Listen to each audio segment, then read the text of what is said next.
dwarfed by these skyscrapers that greedily stare down on us, suffocating us, stealing our sunlight, stealing land meant for our homes. Us, the people of the market, inconveniently wedged between their money, spoiling their view, squatting between the ivory towers of Lanyon and the gasworks, two of the richest places in this city.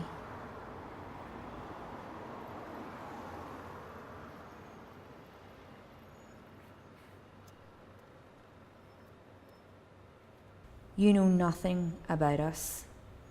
We're the place you drive through on your way to work, the place you come into to dump your cars and head to your 9 to 5s. But this place, it's our home, our memories, our heritage. You can't take away the history of this place or its future. No matter how much they'd love to, how much it would suit their agenda, their Belfast agenda, and their wallets. You should know what has come from the streets you want to destroy. If you did know about us, you'd understand what we stand for, what makes us who we are. We're one of the oldest communities in Belfast. Inner city, Indigenous, working class, proud, centuries old. Here before City Hall, Titanic and Stormont. We were a thriving social and economic hub in this city. Businesses, markets, industry, shops, bars, jobs, lots of them, prosperity.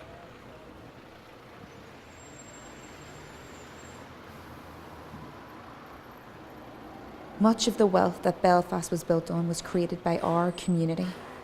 We have a long and rich political history. The first person to die in the 1916 rising was a market man, Charlie Monaghan. Centuries of occupation, decades of war, state brutality and torture, internment, house raids, assassinations, hunger strikes, marches, protests, resistance.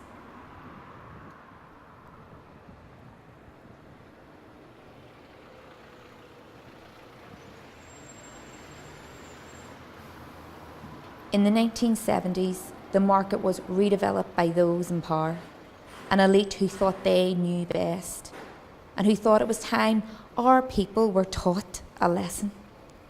So the place was redesigned to keep us in, manage us, to serve the needs of security forces, not the people living here. One way in, one way out. Containment, control. Gone were our businesses, shops, markets and jobs. Gone was our prosperity, the heart of this community ripped out.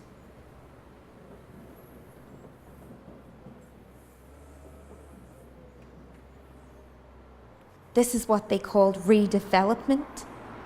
This is what we call social cleansing. Class war, rebuilding the market for future decay, for alienation, for neglect. And now, 40 years on, they've replaced state forces with a property speculator.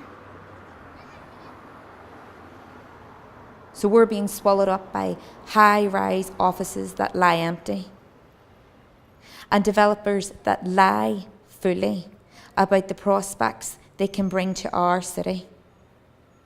We're told that we're holding back development, advancement, the creation of a new Belfast.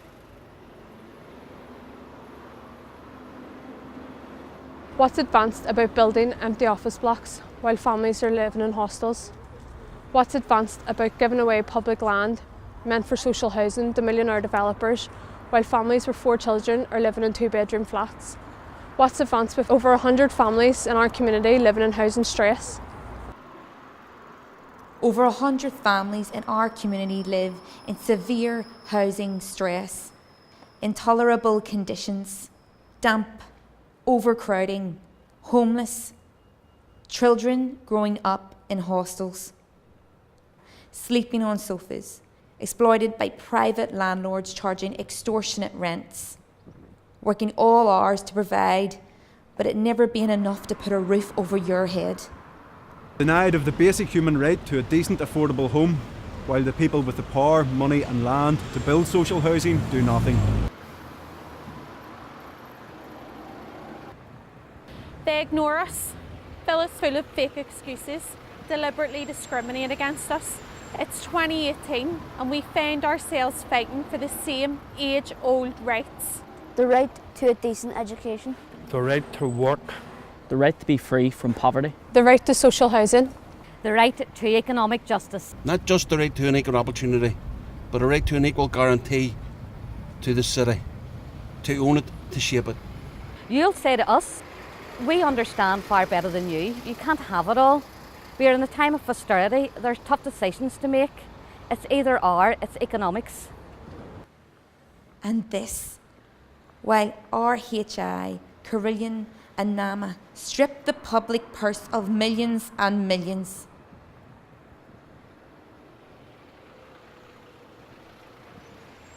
And in the backdrop of all this injustice, the people of the market will do what we have always done. We'll organise, mobilise, resist. Resistance is in our DNA. We resisted in the past. We resist today. We'll resist in the future. We know no other way. That's what makes us market men and women. That is who we are.